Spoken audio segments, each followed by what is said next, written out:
নজরুল বিদ্রোহী কবিতায় বলছেন, আমি বিদ্রোহী ভৃগু, ভগবান বুকে এঁকে দেই পদচিহ্ন, আমি স্রষ্টা সুদন শোকতাপ হানা, খেয়ালি বিধির বক্ষ করিব ভিন্ন।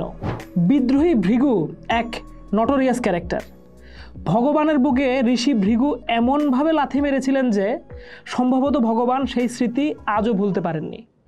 ভৃগু ছিলেন একজন গুরুত্বপূর্ণ তেদর ঋষি।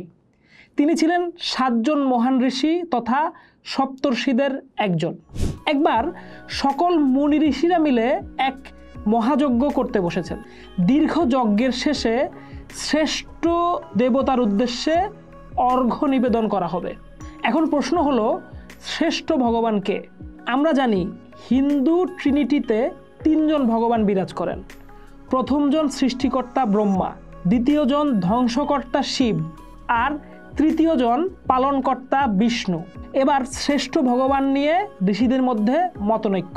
তো সব মুনি ঋষিরা মিলে ঠিক করলেন কেউ একজন স্বর্গে গিয়ে যাচাই বাছাই করে আসবেন কোন দেবতা সর্বোচ্চ অর্ঘ্য পাওয়ার যোগ্য।